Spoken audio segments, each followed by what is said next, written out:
Hello and welcome to LaRosa Reads. I'm Denise LaRosa, and today I'm counting down my top 10 favorite reads of 2024. These books sparked my imagination, touched my heart, and reminded me of why I love to read. But first, let's check out my stats for my 2024 reading journey. While I didn't quite reach my goal of reading 84 books this year, I did read slightly more nonfiction. I had a great time in a variety of genres that I tackled. I have to say, I'm pretty proud of myself. Coming in at number 10 is The Creative Act by Rick Rubin. The Creative Act, A Way of Being, was such a meditative experience. I am so happy that this book was my first read of 2024 and my first 5-star read of the year. It delivered in every way. I think it's a book that should be revisited year after year. Coming in at number 9 is Symphony of Secrets by Brendan Slocum. Brendan Slocum always delivers for me. First with The Violin Conspiracy and next with Symphony of Secrets. This book, for a sophomore effort, was even better than his debut effort. I enjoyed the mystery of it all. I love how he seamlessly weaves in musical references. Musicality is evident in his writing and his prose, and it just makes the reading experience all the more richer. I think for music lovers of mystery, it is the perfect symphonic result, and he just does his thing. I'm looking forward to his third book that is coming out in 2025. Next, we have What You Leave Behind by Wanda M. Morris. What You Leave Behind by Wanda M. Morris is a book that I just found myself having a page-turner experience. I did not want to put it down, but I also enjoyed and respect and appreciate how Wanda M. Morris touches on the subject matter of gentrification while also giving us a mystery to just get lost in. The characters were so lovable. You wanted to learn more about them, and she did a perfect job of introducing layers of each character in a way that didn't give too much away, but left you wanting to know more about them. And I felt like it was so satisfying. The ending was truly satisfying. And we have Ann Petrie's Country Place at number 7. My love bug, Ann Petrie, is just always and forever going to be a favorite author of mine. May she rest in peace. She left us with some remarkable writing. Her writing is so atmospheric, and Country Place was no exception. It has this dark, atmospheric vibe, and the characters are equally dark, and yet you're curious about them. You want to know more about them, and the way that she has the characters interconnected with one another in this small Connecticut town is just superbly done. I would expect no less from Ann Petrie. I continue to be frustrated that she is an author whom very few people speak about and lift up. She is a Black author that did so much for Black authors in the literary world. I will continue to celebrate Ann Petrie. My next favorite of the year is The Faculty Lounge by Jennifer Matthew. The cover and even the synopsis of The Faculty Lounge was a little misleading. I thought this was going to be a murder mystery that was at the center of the story, and even though we have a substitute teacher who is found dead in the faculty lounge, his death isn't really at the center of the story. We have people who make school life happen. We have principals, we have counselors, we have school nurses, all of these teachers, educators, people who, quite frankly, students forget that they have lives outside of being a part of the school experience. We get to know a handful of these characters, and I just, as an educator, relished in every story. And each story was so beautifully done and authentically done. It wasn't far-fetched. It resonated with me as an educator. It resonated with me as a student, a lover of school. I enjoyed every moment. I wept. I laughed. I felt a wide range of emotions and loved every single second. Coming in at number 5 is Out on a Limb by Hannah Bonham Young. And a surprise romance for me is Out on a Limb. I had never read a book by this author. I had never read a romance novel that featured people living with physical disabilities as the main lovers, the characters that we just journey with on their romantic pursuits. I fell in love with our two main characters. I felt like this story was so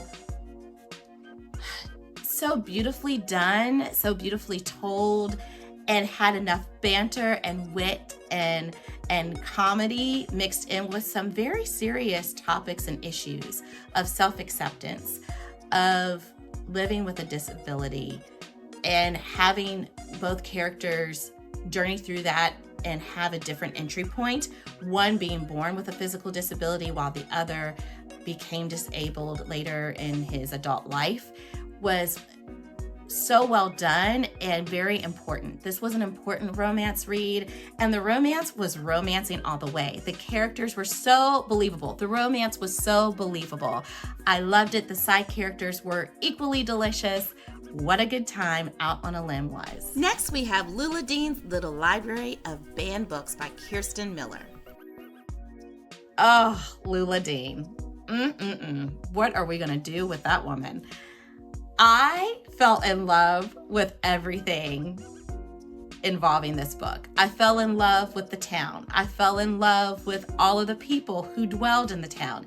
Even the people who were giving us villain vibes that we probably were loving to hate.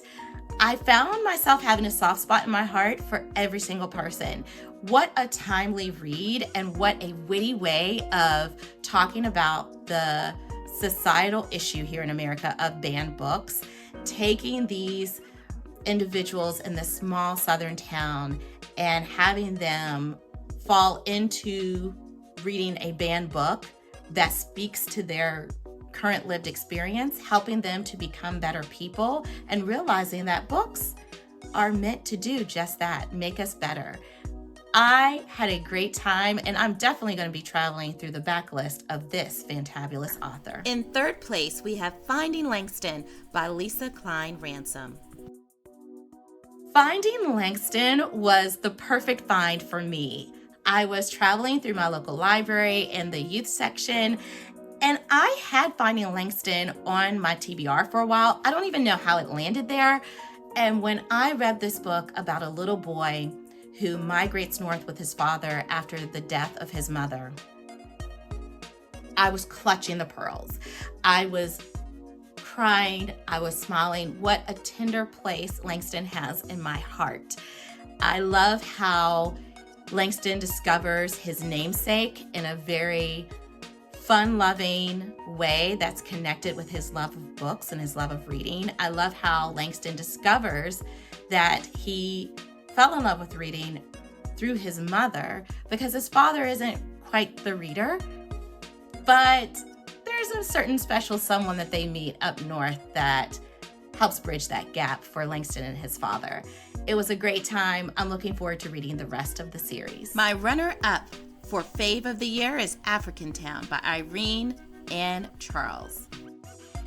You know how there's those books that live rent-free in your head for a long time? Books that you will never forget. African Town is one of those books.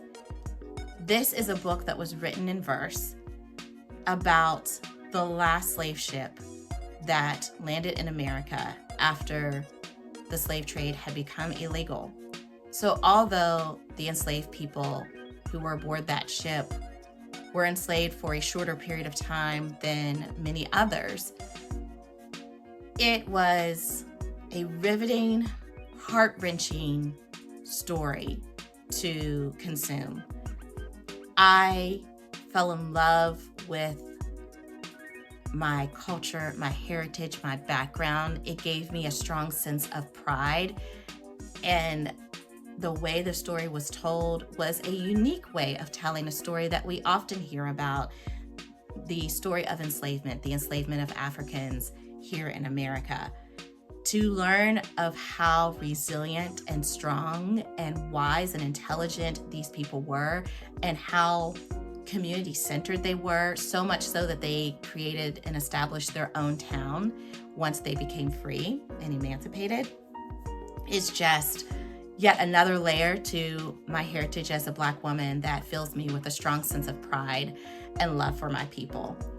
So beautifully told. What a story indeed. Yay! And my number one favorite book this year is Black Girl, You Are Atlas by Renee Watson.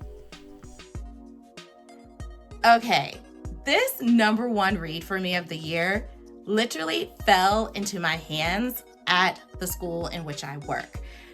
The library there is so amazingly curated. There are so many amazing books that I discover there, and this was one of those books. Black Girl, You Are Atlas is a collection of poetry that I didn't know I needed in my life, but oh, how I needed it in my life. I definitely will be purchasing my own copy of this book. I checked it out of the library and I found myself connecting with every single poem. I'm finding that my favorite type of poetry is about the Black woman experience or the young Black girl experience. This, however, this collection of poetry was told in a way that was interwoven with empowerment, joy, love, pain, laughter, joy, tears. Did I say joy? Because I will say it over and over again. I found myself lifting my head up a little higher as I read, rolling those shoulders back, and feeling something so visceral, so powerful within me that reminded me of why I love books and the power that books can have on someone's life, and how you can see yourself in a way that you had never seen yourself before. I relished in every poem. I just find myself referring back to some of those poems and thinking about how I can share those poems with my own daughters, with Black girls in my life, with Black women in my life, because they are the words that bound us, that keep us together, and also have us lifting our heads up higher. I am so thankful that I read Black Girl, You Are Atlas. All right, so there you have it, my friends, my top 10 favorite reads of 2024. What were your favorite reads of the year? You know your girl wants to know. So travel down into those comments and let me know what your favorite books were, because chances are, if they're not already on my TBR, they will be soon. And until next time, happy reading. Bye.